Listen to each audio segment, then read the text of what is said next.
Salut, j'espère que tu vas bien et que tu es en pleine forme. C'est Jean-Marc de l'Académie Running et Trail.net. Aujourd'hui, je vais te parler des stages sportifs. Je vais d'abord faire un retour d'expérience sur le stage que j'ai fait la semaine dernière. Et après, on verra ensemble comment tu peux choisir, comment on peut faire pour que ton stage de course à pied soit efficace, c'est-à-dire que tu sois profitable et que tu puisses progresser. On verra différentes modalités, différents choix que tu peux faire et ce que je te conseille. Mais avant cela, tu peux cliquer en dessous, tu vas trouver des liens notamment pour intégrer notre canal officiel de l'académie. C'est un endroit où je partage mes convictions, nos fiches PDF, nos fiches programmables, etc. pour recevoir des conseils, des astuces sur la course à pied et progresser en course à pied. J'y montre aussi ma tête, je partage mes trouvailles, mes découvertes, mes tests, mes incertitudes, etc., etc. Et tu pourras même laisser des commentaires. On va faire aussi des salons vocaux, c'est-à-dire des salons en direct où c'est que l'on pourra discuter autour de la course à pied, de notre passion de la course à pied. Donc maintenant, c'est parti, je te parle donc des stages sportifs. Alors tu sais que les stages sportifs, il y en a qui sont organisés de plus en plus pour la course à pied. Celui que j'ai fait, c'est pas sur la course à pied, c'est sur le triathlon. On est parti donc une semaine sur les îles de Fuerteventura et Lanzarote. Voilà, ces deux îles sont très proches l'une de l'autre, 15 minutes de ferry entre les deux. Donc je suis parti faire un stage triathlon. C'était triathlon Camp Tour. Alors j'ai qu'une action chez eux, mais c'est chez eux que je suis parti. Et donc mes journées étaient très très chargées. Et on verra ensuite aussi également comment faire attention à bien choisir le stage qui te correspond. Voilà comment se passaient mes journées. Réveil aux alentours de 7 heures, petit déjeuner 7h30, très souvent. Ensuite, on avait une activité sportive, grosso modo d'une heure. Alors, ça dépendait de 45 minutes, une heure, ça dépendait. C'était soit la course à pied, soit de la natation. J'ai évité, je n'ai fait qu'une course à pied, mais ça on aura l'occasion de reparler. J'ai évité la course à pied parce qu'il y avait une douleur, une gêne au mollet, une petite déchirure, je m'étais fait, je pense. Donc j'ai préféré éviter. J'ai plutôt fait de la natation. Et ensuite, on partait vers 11h30 midi sur une grosse sortie vélo, c'est-à-dire entre 65 et je suis monté jusqu'à 90 km de vélo avec pas mal de dénivelé. Donc tu rentrais à l'hôtel le soir et ensuite tu pouvais avoir une masterclass organisée par l'organisateur forcément le soir ou des conseils, des séances de stretching, etc., etc. L'avantage de ce stage-là, c'est que on voyait du pays parce qu'on changeait régulièrement d'hôtel tous les 2 jours. C'est pas plus mal. Et on est passé aussi par des centres sportifs. Ça, les centres sportifs, c'est super. Les centres sportifs, c'est par exemple un peu comme un crêpes, parce qu'on connaît les crêpes en France. Donc, tu as plusieurs activités sportives qui sont regroupées. On avait accès à une piscine olympique. Tu avais une super salle de musculation high-tech. Tu avais des terrains pour faire du crossfit, tu avais des séances de fitness tous les jours au soleil, parce que là-bas la température moyenne était aux alentours de 20-22 degrés. En janvier, c'est génial. Ensuite, on a basculé. Qu'est-ce que t'as comme autre activité tant que j'y suis? Du tennis, il y avait des judokas, des karatékas, des trailers étaient présents aussi, parce qu'il y a pas mal de chemins de randonnée autour. Il y avait aussi les marathoniens. Enfin, sur leur maillot, c'était des Allemands, donc mais il y avait écrit marathon, donc je pense qu'ils étaient là pour préparer un marathon ou pour un stage de course à pied. Bref, tu as beaucoup de sportifs de différents horizons qui se retrouvent et ça, c'est un mix très intéressant. Là, on y est resté 2 jours. C'était sur l'île de Fuerteventura. Il y a le même type de complexe qui se trouve sur l'île de Lanzarote, et qui a pas l'air mal d'ailleurs. On s'est arrêté devant pour prendre des photos. Donc, les stages de course à pied ou les stages sportifs sont vraiment intéressants parce que tu rencontres d'autres personnes. Déjà, on était dans un groupe limité. Ça aussi, c'est très important. On le verra aussi dans le choix. On était une dizaine de personnes. Donc, forcément, on finit par se connaître et il n'y a pas besoin de retenir 50 000 prénoms. Donc, une dizaine de personnes actives, 3-4 personnes du staff. Grosso modo, voilà où c'est qu'on en était. On était 15-16 par là. Et Donc, on a fait plusieurs activités pendant plusieurs jours. L'objectif des stages de course à pied ou des stages sportifs, c'est quand c'est un début de saison comme ça, c'est de lancer ta saison. Gros volume d'entraînement, supérieur à ce qu'on a l'habitude de faire en janvier, surtout quand, comme moi, on habite en région de Bretagne, le vélo à l'extérieur, je n'en avais pas fait. Je l'avais fait uniquement sur Zwift, la plateforme communautaire. Mais ça te permet de lancer ta saison, de recevoir des conseils aussi pour la natation. Par exemple, pour la natation, on a fait des vidéos sous l'eau pour voir les défauts qu'on avait en nageant. Et il y en a, je te parlerai de la course à pied parce qu'on a mis des capteurs spéciaux pour étudier la foulée là aussi. Et sur le vélo, tu reçois des conseils également. Donc, les stages sportifs, ça peut être très avantageux pour toi. Et on va voir maintenant comment ce que tu peux faire justement pour bien choisir un stage et pour que ce stage, que ce soit en course à pied ou toute activité, soit profitable pour toi. Un stage d'entraînement, c'est très souvent une période qui va être plus ou moins longue. Très souvent, ça peut être une semaine, comme dans mon cas, mais ça, pour les trailers, très souvent, on parle de un stage de 3 jours sur le week-end. On y fait régulièrement un plus grand volume d'entraînement par rapport à ce qu'on a l'habitude de faire. Alors ça, c'est vraiment très important à retenir. Lorsque tu vas choisir ton stage de course à pied, il va falloir que tu et bien sûr cela en tête. Si tu n'as rien fait pendant plusieurs semaines, plusieurs mois, et que tu te mets un gros stage de course à pied, le risque de blessure va être assez présent. Il vaut mieux y aller plus doucement et avoir déjà préparé ce stage-là, que ce soit dans une préparation pour une compétition ou que tu inclues le stage dans une préparation, que tu aies déjà un volume d'entraînement assez important. Et ça aussi, c'est quand même préparer le stage en amont, c'est pas partir au stage au fleur à la fusil. Donc, il faut faire attention à ça. À partir à un stage ensuite, deuxième point important, c'est que c'est quand même une parenthèse. Si tu prends un stage de course à pied qui a lieu à 50 km de chez toi et que tu rentres tous les soirs dormir, ou même 50 km chez toi, le dépaysement est pas là. Tu vas pouvoir, si tu as des sollicitations externes, la famille, le boulot, tout ça, tu vas finir par y penser. Moi, ce que je te conseille, c'est de partir.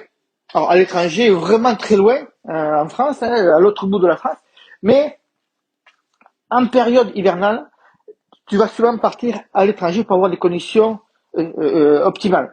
Par exemple, à Lanzarote ou à Fuerteventura, tu as des conditions climatiques en janvier, même si sur une étape en vélo, on a chopé la pluie, c'est toujours 20 degrés, 20, 22 degrés, 19, 20, 22 degrés, beaucoup de vent sur ces deux îles-là, mais tu as du soleil, tu prends un petit coup de soleil, tu bronzes un petit peu, vraiment, nous, tu vois, on est parti dans cette optique-là, mais en plus,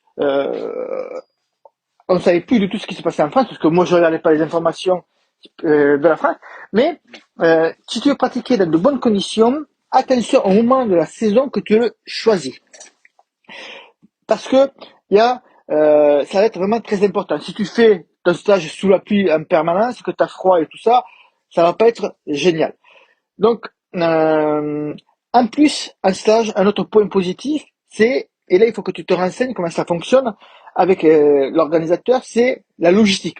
Parce que là, on avait franchement rien à faire, mais lorsqu'on changeait d'hôtel, les valises étaient transportées par fourgon. Les parcours vélo étaient téléchargés sur les montres GPS ou des compteurs vélo.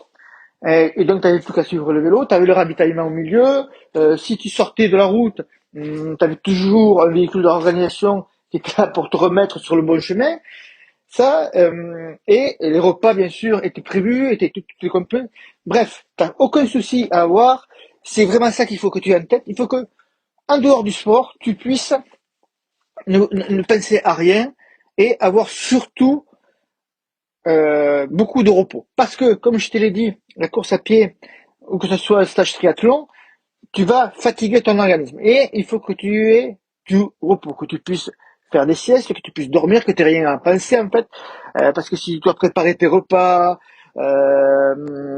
si tu dois réfléchir au parcours du lendemain, par quelle route passer, le plan B, le plan A, le plan C, euh, attention à ça, il faut que tu puisses bien récupérer et te concentrer uniquement ensuite sur la récupération. Le stage course à pied ou stage sportif que tu voudras faire, c'est un très bon moyen, euh, pratiquement de doubler ta charge d'entraînement habituelle. Et donc, il faudra faire attention au surentraînement. C'est un levier qui va être très efficace, le stage, pour développer tes qualités physiques en vue d'un objectif important.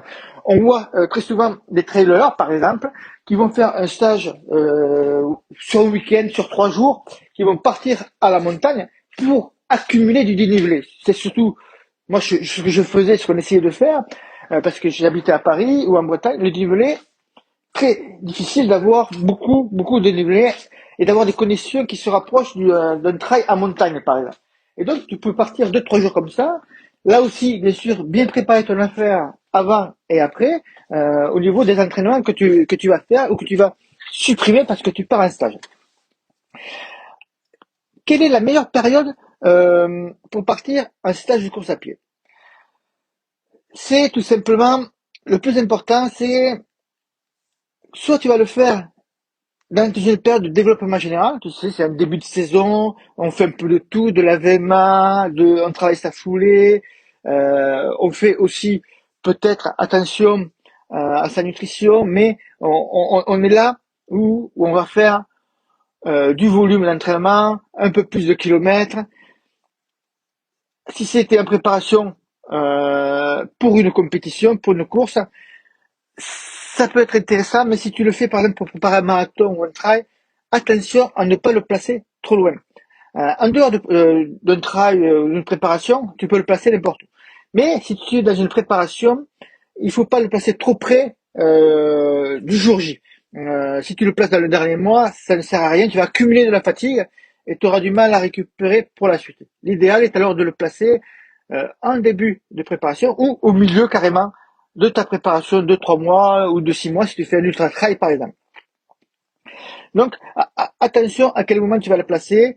Il y a donc pour moi deux grandes périodes. Soit tu as une période de préparation générale et à ce moment-là, tu peux y aller sans trop de soucis, en ayant fait quand même un certain volume d'entraînement avant. Ou alors, si tu es en préparation pour une course, un objectif, il vaut mieux le placer au milieu ou au premier tiers de ton objectif, de ta préparation à l'objectif. Voilà. Ce qui est intéressant aussi dans les stages, je n'ai pas parlé, c'est que tu vas retrouver des athlètes de tous niveaux.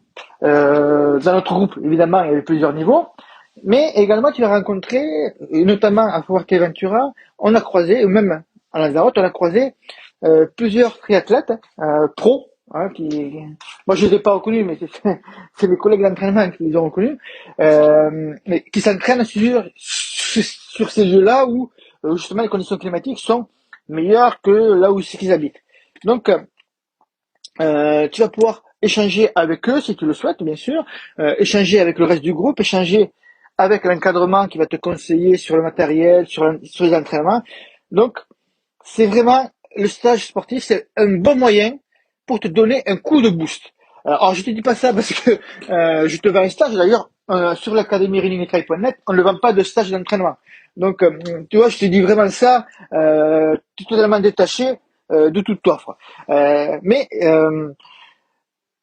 en cherchant un stage d'entraînement avec des conditions météo favorables, ça va te donner un coup de boost à tes entraînements, te motiver et lorsque tu vas rentrer en France ou rentrer chez toi, tu vas pouvoir passer une étape.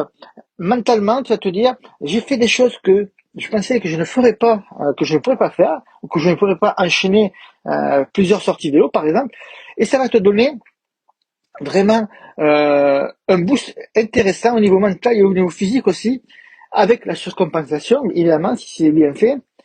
Et c'est vraiment quelque chose de très sympa à faire.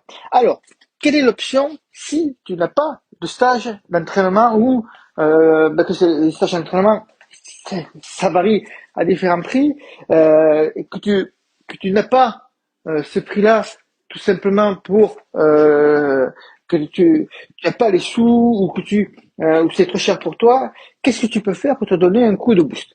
Moi, chez nous, on a une solution, c'est le programme Mentalist Runner. Ça va te donner un coup. Alors, c'est pas un stage, hein, c'est très très loin de ça. C'est plusieurs séances de coaching où c'est qu'on va établir ta planification, non pas sur une année, mais sur 2 ou 3 ans. Tu auras de la permanence téléphonique pour qu'on discute tous les jours, si tu le souhaites. Tu vas trouver 6 mois d'entraînement avec nos plans modulables et on va mettre en place des process au niveau mental, au niveau physique, au niveau technique, pour te faire progresser en course à pied, pour améliorer tes chronos. Ce programme-là, je te mets un lien ici également en dessous, pardon. Il n'est pas pour tout le monde. Ce programme-là, il n'est pas pour tout le monde. Il est là pour ceux qui veulent se donner les moyens de progresser en course à pied, de donner un vrai coup de boost sur plusieurs saisons, d'avoir des outils pour au niveau mental pour éliminer le stress, pour se donner des possibilités d'exploser leur chrono. Attention, ce n'est pas pour tout le monde. Et en plus, comme il y a beaucoup de séances de coaching, beaucoup de rapports entre humains, entre l'élève, entre guillemets, on va dire, et moi-même, je ne prends que 2, 3 personnes maximum autour de ça. Je te mets le lien en dessous si tu veux savoir plus. Si tu as des questions et des commentaires, ben, tu les laisses. Si tu es sur YouTube, tu laisses un commentaire en dessous. Sinon, si tu es sur notre groupe, canal officiel Telegram, ben, tu laisses également des commentaires et j'y répondrai avec très grand plaisir. Je te souhaite une bonne journée, bon run et bye bye à toi. Ciao, ciao!